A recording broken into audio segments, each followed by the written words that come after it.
Hey guys, this is Lovin Meets with Ronan Barry, who's Chief CORA Officer at AIR, that's Advanced Inhalation Rituals. He came on the show to talk about the company's history, its expansion, and what makes them unique from all others on the market. Please take a listen.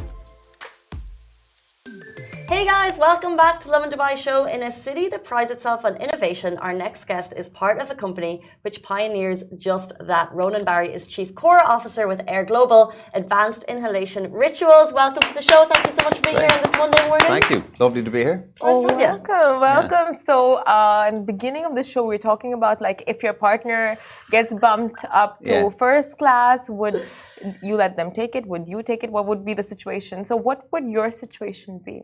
Oh no, she would definitely take it. It wouldn't even be a discussion. Is that because we're live or is that the real? No, it's true. I mean, it would just be automatic. She would say. Okay, so you get bumped up to first class. Yeah. You guys are on like a 12-hour flight to Australia, let's say. You get bumped up. Yeah. You wouldn't take it. You would give it to her. Absolutely. Are you guys with Ronan on this? Yeah, because you got to think of the long-term consequences of these things. You know, I mean, you would enjoy the 12 hours. Yeah. And then you would have a miserable month. So, I mean, you'll have to, But is this a chivalry thing? Because you would take the upgrade. No, maybe not. I don't know. I say that now. Maybe in the situation I wouldn't. I think you made a good point that there's a monetary value on it, and it'd be a shame for someone to miss it because we can't really afford a shame. these things. Yeah, absolutely, yeah. No, I would take it. I would take it, Casey. Especially for a 12-hour flight. Yeah. Which you would give it to your partner. Oh, yeah. But that's so sweet. Yeah. Okay, so very sweet. Yeah. Anyway, it's one thing we know about you. And we know that you're chivalrous, but also tell us Good about start, yeah. the company history. Give us a little bit of a rundown of what you do for the audience who may not know. Yeah, sure. So Advanced Inhalation Rituals started off as Al Fakr, a company founded in the UAE in 1999. And over the past 20 odd years has kind of grown to become the leading producer of shisha molasses worldwide. So we're still UAE based, UAE company, but we're exporting now to about 100 countries. So quite a good growth story for us and for the country. And just this year we launched a new way of consuming shisha. We call the future of shisha, which is the hookah device. And the hookah is the world's first charcoal-free shisha device. So basically, how it works is it's a shisha. You push a button, it pops up a lid. You drop in a capsule like an espresso capsule. Push a button, wait 5 minutes, and you have a shisha just like you would under normal circumstances. What is this capsule? Sorry? What is the capsule? The capsule contains shisha molasses, authentic. So it's the first product on the market that allows you to consume authentic shisha molasses without burning charcoal, and that's the key point. Lots of people love shisha for all the great things about it. It's a social ritual. It provides opportunities to share moments with friends and family. And people love it for the sociability, for the cloud that it generates, for the flavors. But to consume shisha, you have to burn charcoal. And burning charcoal emits toxic substances that you'd prefer not to breathe in. So what hookah does is remove the charcoal entirely and give you a far cleaner experience than what you would ordinarily get. It also kind of makes, if I make a shisha, going back to my chivalrous character, if I make a shisha, I will leave a mess behind me in the house, and that would get me in less trouble than taking the upgrade over my partner. But still, it wouldn't be great, So it takes a lot of time to set up. It takes a lot of time to prepare. You have to burn charcoal to generate enough heat to get a cloud out of it, and there are some drawbacks to the shisha experience. What hookah does is take away all the drawbacks and give you just the great things about shisha, which is cloud, flavor, and the social aspect as well. Let's go back to the brand a little bit, because you said you are distributing to 100 countries, which is wild. So that's obviously going to distinguish you from other people in the industry. But what do you think really separates the brand from others? Quality, consistency of quality. So we have like our double apple flavor is is by far the best seller worldwide, and it's like the benchmark of shisha. It's the quality benchmark for the industry, and countless companies have tried to replicate it. None have succeeded. So it's just that consistent. When you buy Al Fakr shisha, you know you're getting the best, and consumers have kind of learned that over the years. But what we're trying to do now is kind of shisha as a category hasn't really innovated very much in the past 500 years. And this is a real step change. The hookah, which is why we call it the future of shisha, it's a real step change in how shisha can be enjoyed. Again, what I mean is by taking away all the problematic points, the charcoal principally, and delivering just a clean experience.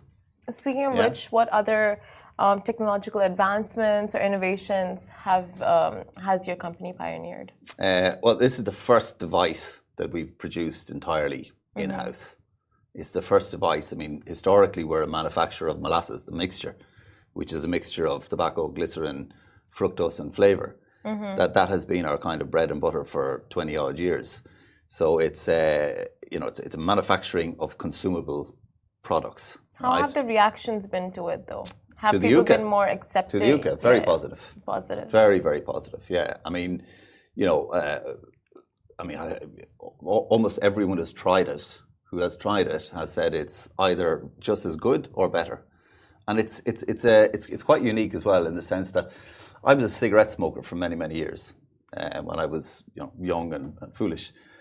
Now I'm just foolish, but I was a cigarette smoker for many, many years, and for the sake of my health, I decided to transition to e-cigarettes or tobacco heated products.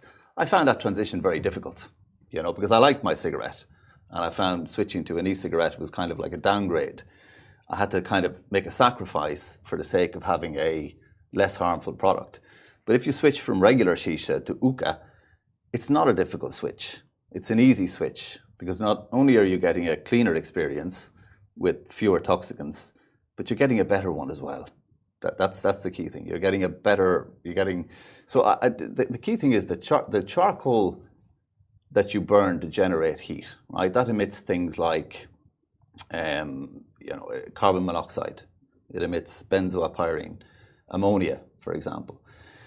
When you move from that to shisha, you get rid of those toxicants, but the charcoal also has the effect of interfering with the flavor.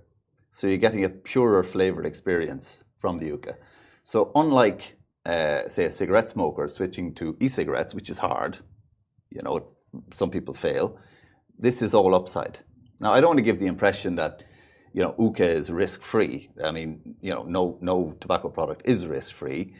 And of course, it would all be fantastic if we all inhaled only clean air and, drank only fresh water and ate cabbage, that'd be fantastic. But we human beings, we're not like that. We like our indulgences. And our company's mission is to kind of deliver those experiences to consumers in the safest, easiest, cleanest way possible. Well, that's really interesting, because we wanted to, before you leave us, we wanted to talk quickly about the future and what's coming. And you mentioned kind of the health factors there. So if you're innovating products, are you looking at the health factors in future in product innovation? Yeah. And another point as well. So look, I mean, shisha is enjoyable, like I said, for, again, cloud, flavor, and the social aspect. Yeah. So what we have done alongside the hookah is launched a tea-based capsule. So it's shisha molasses. You remove the tobacco, you replace it with tea, and that's for consumers who don't want tobacco exposure, despite that there's no charcoal and all that stuff. So it's a tobacco-free shisha, yeah, and health-wise tobacco-free shisha. So what you're getting is you're kind of tobacco has the potential to addict some people. Yeah, tea does not. So for people who say, I want to enjoy the shisha, I want to enjoy the flavors, I want to enjoy the cloud, I want to spend time with my friends who are in a shisha lounge or a shisha cafe, but I just don't want to be exposed to a tobacco product, there's a tea-based option. And I think, for us, we identified in about 2019 that the negative health consequences of shisha consumption are largely coming from charcoal, not exclusively, but largely. And we learned that we did a laboratory analysis of shisha aerosol in the US. We followed up with another one in Germany this year, and it's very clear. You're getting these things I mentioned before: carbon monoxide, benzopyrene, ammonia, and other things are infiltrating the shisha pipe from the charcoal. So removing that is already a kind of a big step forward. Giving people the option of having the shisha experience without the tobacco is another step forward. So the mission of the company is to say, change the way shisha is done, make it better, make it safer, and also make it easier. I mean, it's not easy to do shisha. It's not easy to set up. And it's not easy to clean up afterwards. But where does your product if I'm comparing it to vapes, where does it stand? Well, shisha and vape is very different. I mean, vaping, people vape simply because they want to get nicotine. That's the reason that people vape. It's the reason people smoke cigarettes. It's the reason people smoke or have tobacco heated products, right? Shisha is not it's not all about nicotine. People do shisha for very different reasons. They do shisha for, again, it's like going to a shisha lounge, spending time with your friends, sharing a pipe or whatever it is. It's not as much about the nicotine as vape. So if you're a kind of a high nicotine consumer, probably you're going to prefer vape over shisha. Yeah. So it's very, very different. Yeah, two different products there for sure. It's 9:03, which brings us to the end. If people want to reach out to you if they have specific questions, how can they find you? Well, our global website is uka.com. In the UAE, the Uka is on sale in My Vapory and smoker centres around the country. So it's easy to find. And as a UAE-based company, it's easy to get in contact here, And we also have Ronan's name and title beneath the show, and the tags will be added after if you do want to reach them. That is all we have time for on this Monday morning. Start of the week after a long weekend. Thank you so much, everyone, for joining. Thank you so much, Ronan, for being with us here today. And we'll see you tomorrow morning, same time, same place. Goodbye from me. Goodbye from me. Bye-bye.